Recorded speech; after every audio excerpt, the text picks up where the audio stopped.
Akala niya, ang pag-ibig ay isang kasinungalingan na ginawa lang ng mga tao para magpatawad sa kanilang kahinaan.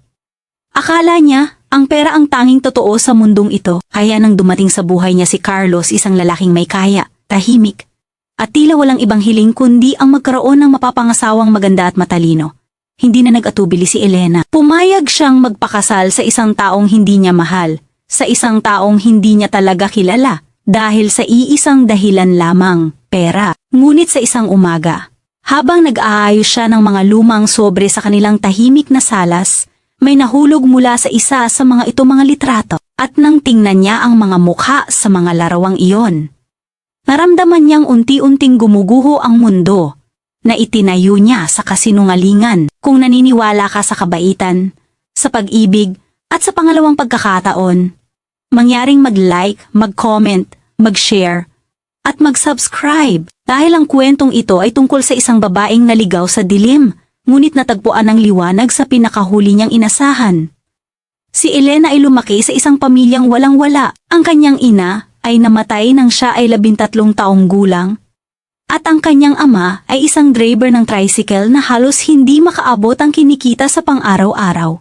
Nakita niyang magutom ang kanyang mga kapatid. Naranasan niyang matulog ng walang hapunan. Nakilala niya ang sakit ng kahirapan, hindi lang sa tiyan kundi sa puso. Kaya nang makapagtapos siya ng kolehiyo sa pamamagitan ng scholarship, nangako siya sa sarili, hindi na siya muling magiging mahirap. Hindi na siya muling makakaramdam ng ganitong sakit kahit ano pa ang kailanganin niyang gawin. Hindi na siya babalik sa buhay na iyon.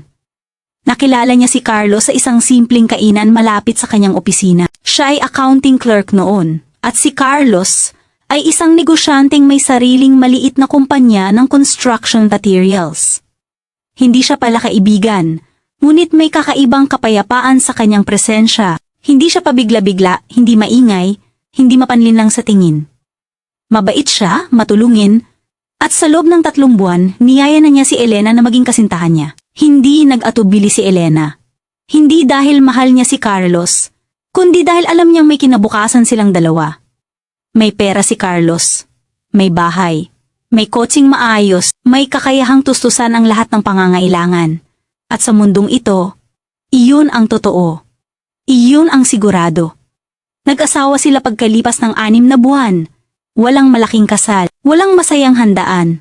Pumunta lang sila sa munisipyo, nilagdaan ng mga papel, at bumalik sa kanilang bagong tahanan, isang moderno at malinis na bahay na puno ng mga halaman, mga framed photographs sa mga shelves, at mga kurtinang puti na sumasayaw sa hanging pumapasok mula sa bintana. Ito ang buhay na matagal nang pinapangarap ni Elena. Tahimik, komportable, ligtas, ngunit mula pa noon, may kakaiba na sa kanyang asawa. Hindi siya masyadong nagsasalita tungkol sa kanyang nakaraan. Walang kaibigan na bumibisita. Walang kamag-anak na tumatawag kapag tinatanong siya ni Elena tungkol sa pamilya niya. Sumasagot lang siya ng maikli. Wala na silang buhay. At tumitigil na roon ang usapan. Ang unang taon ng kanilang kasal ay puno ng mga simpleng araw. Umaalis si Carlos tuwing umaga papunta sa kanyang opisina. Umuuwi tuwing hapon na may dalang pagkain o bulaklak, at nauupo sa tabi ni Elena habang nanonood ng TV. Hindi sila masyadong nag-uusap, ngunit hindi rin sila nag-aaway. Walang init ng pag-ibig, ngunit walang lamig ng puot. Komportable si Elena sa ganitong ayos. Hindi niya kailangang magpanggap. Hindi niya kailangang magsalita tungkol sa mga damdaming wala naman talaga. At sa gabi, kapag nakatulog na si Carlos sa tabi niya, nakatingin siya sa kisame at pinapaalalahanan ang sarili. Ito ang gusto mo, Elena. Ito ang pinili mo, huwag kang magreklamo. Ngunit sa loob ng kanyang dibdib, may lumalaki ng tanong. Bakit ganito si Carlos? Bakit tila may binubuhat siyang bigat na hindi niya kayang ibahagi? Bakit tuwing tinatawag niya ang pangalan nito, parang may naglalaho sa mga mata ng kanyang asawa, isang alaala? Isang sakit, isang takot na hindi niya kayang ipakita. Isang Biyernes ng umaga, wala si Carlos. May lakad siya sa probinsya, sabi niya. Babalik siya kinabukasan. Mag-isa si Elena sa bahay, at dahil wala siyang ginagawa, naisipan niyang mag-ayos ng mga gamit. Naglinis siya ng mga drawer, ng mga aparador, ng mga sulok na matagal nang hindi nahahawakan. At nang maubos na niya ang lahat ng pwedeng linisin sa kusina at kwarto, napunta siya sa isang maliit na bodega sa likod ng bahay, isang silid na hindi niya kailanman binuksan dahil sabi ni Carlos, puro lumang kagamitan lang doon. Binuksan niya ang pintuan, amoy alikabok. May mga kahong karton, lumang electric fan, mga toolbox, at ilang sobre na nakatambak sa isang tabi. Walang masyadong nakaka-interes. Ngunit nang kunin niya ang isang sobre para itapon, may naramdaman siyang matigas sa loob. Binuksan niya ito. At doon niya natagpuan ang mga litrato. Mga lumang litrato. Mga larawan ng isang babae maganda, ngiti-ngiti, nakayakap sa isang lalaking halos kapareho ng itsura ni Carlos. Mas bata siya roon, mas payat, mas masaya. At sa tabi ng babae, may batang babae, mga 5 taong gulang. Hawak ang stuffed toy na rabbit. Nakangiti rin, parehong masaya, parehong kumpleto, parehong buhay. Nanginig ang mga kamay ni Elena, hindi siya makahinga. Sino ang mga ito? Sino ang babaeng iyon? Sino ang batang iyon? Bakit hindi niya kailanman nabanggit ni Carlos ang kahit ano tungkol sa kanila? Bumalik siya sa sala, dala ang sobre. Inilatag niya sa ibabaw ng wooden coffee table ang lahat ng litrato. Isa-isa niyang tiningnan. May mga larawan ng birthday party. May beach outing. May mga simpleng alaala sa loob ng bahay-parehong bahay na tinitirhan nila ngayon. Ang parehong sofa, ang parehong kurtina, ang parehong shelves. Nandito na sila noon. Dito na nanirahan ang pamilyang iyon. At sa huling litrato may nakasulat sa likod. Penmanship ng babae. Maayos, mahinahon. Para kay Carlos, mahal na mahal kita. Palagi. Marian, Marian. Ang pangalan ay tumagos sa dibdib ni Elena na parang kutsilyo. Sino si Marian? Bakit nandito siya dati? Nasaan na siya ngayon? At bakit? Sa loob ng mahigit 1 taon nilang pagsasama. Hindi man lang nabanggit ni Carlos ang kahit anong detalye tungkol sa babaeng ito. Nang dumating si Carlos kinabukasan ng tanghali, nakaupo si Elena sa sofa. Nakaharap sa coffee table kung saan nakalatang ang lahat ng litrato. Nakasuot siya ng light blue na blouse na may magagandang detalye at simpleng blue slacks. Tahimik lang siya, hindi umiiyak. Hindi sumisigaw. Naghihintay lang.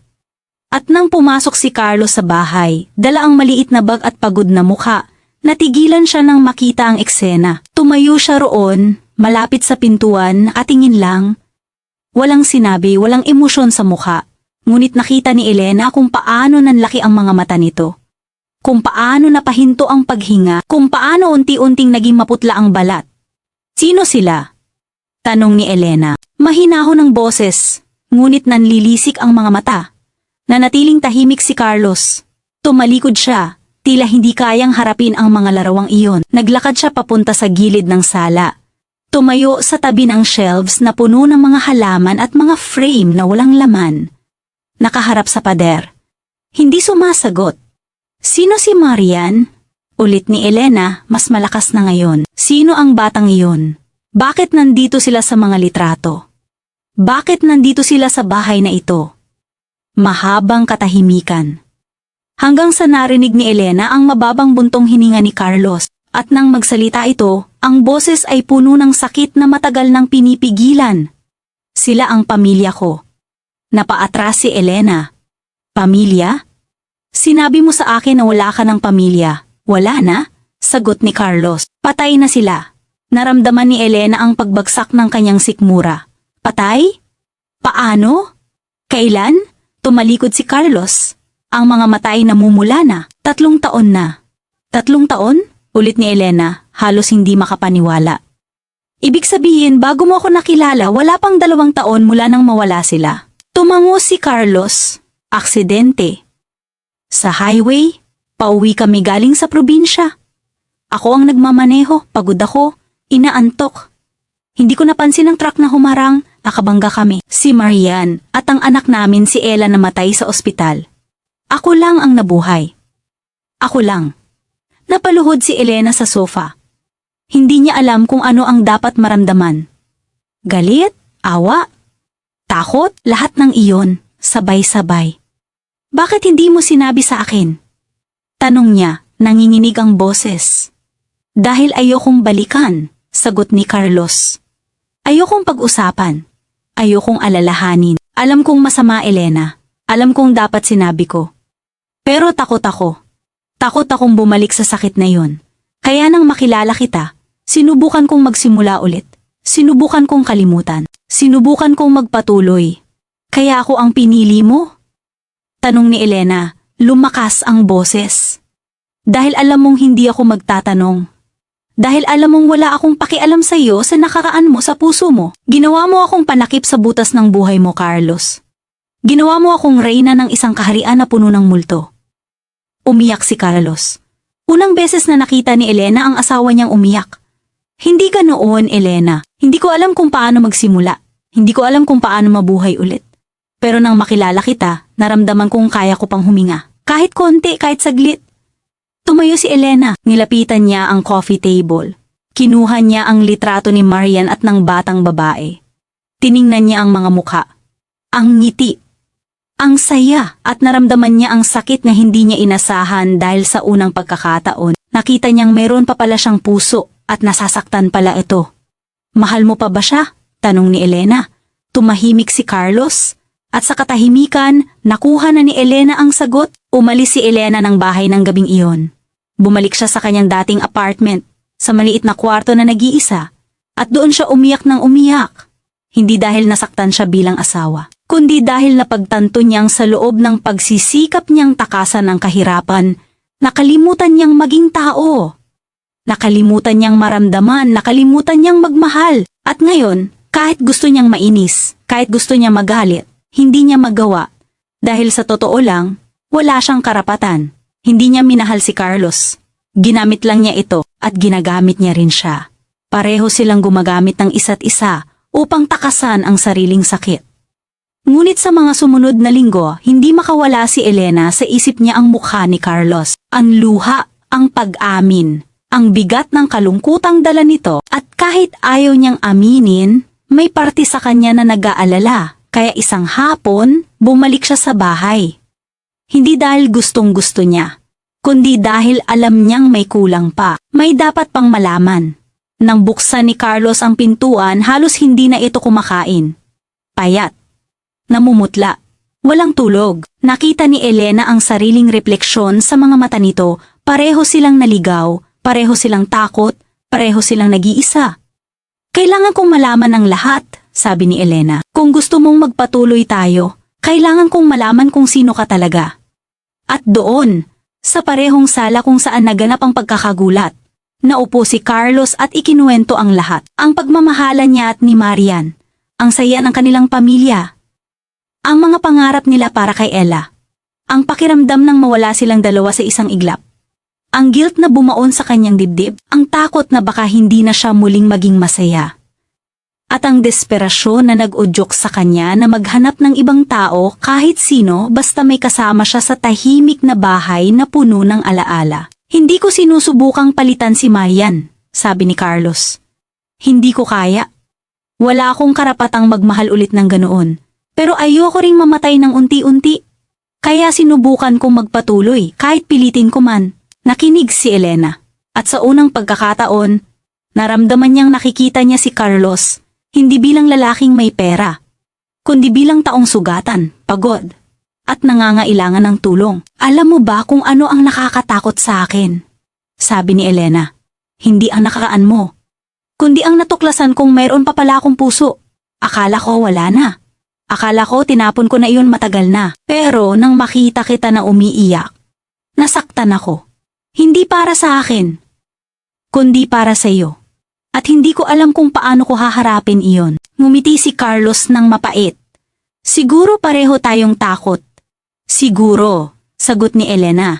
Bumalik si Elena sa bahay, hindi dahil nakalimutan na niya ang lahat, kundi dahil napagpasyahan niyang subukan. Subukang maging totoo, subukang maging tao, subukang magmahal ng totoo sa taong hindi niya inasahang mamahalin. Sa mga sumunod na buwan, unti-unti nilang binuksan ang mga pintuan ng kanilang mga puso. Nag-usap sila tungkol kay Marian, tungkol kay Ella, tungkol sa takot at sakit ni Carlos. Nag-usap din sila tungkol sa kahirapan na pinagdaanan ni Elena sa mga araw na walang pagkain, sa mga gabing nangarap siyang makaalis sa buhay na iyon. At sa bawat pag-uusap, Lumalim ang kanilang pagkakaintindihan. Hindi na sila nag-uusap bilang dalawang estranghero na nagsasamang bahay, kundi bilang dalawang taong nakahanap ng kapareho sa gitna ng kanilang pagkaligaw. Isang gabi, habang nakaupong magkatabi sa sofa, sabi ni Elena, "Hindi ko pa rin alam kung mahal na kita, pero alam kong mahalaga ka na sa akin." Ngumiti si Carlos. "Sapat na iyon. Para sa akin sapat na." At doon, sa liwanag ng buwan na pumapasok sa bintana sa parehong sala kung saan natuklasan ni Elena ang madilim na nakaraan ng kanyang asawa, naramdaman niya ang unang hakbang ng tunay na pag-ibig, hindi ang pag-ibig na buo na, kundi ang pag-ibig na nagsisimula pa lang, nangangapa, natututo at handang magpatawad. Kung naantig ng kwentong ito ang inyong puso, mangyaring mag-like, mag-comment, mag-share, at mag-subscribe. At kung naniniwala kayo sa kapangyarihan ng pangalawang pagkakataon, iwan ang inyong saloobin sa comment section. Ang pag-ibig ay hindi palaging nagsisimula sa kaligayahan. Minsan, nagsisimula ito sa sakit, sa pagkakamali, at sa madilim na nakaraan na hindi mo inasahang haharapin. Ngunit ang tunay na pag-ibig ay hindi umaatras, tumatanggap, nauunawaan, at nagpapagaling. Si Elena at Carlos ay nagsimula sa kasinungalingan, sa takot at sa pag-iwas. Ngunit sa huli natagpuan nila ang katotohanan sa isa't isa. Hindi perpektong katotohanan, ngunit totoo. At sa mundong ito, iyon na ang pinakamahalaga.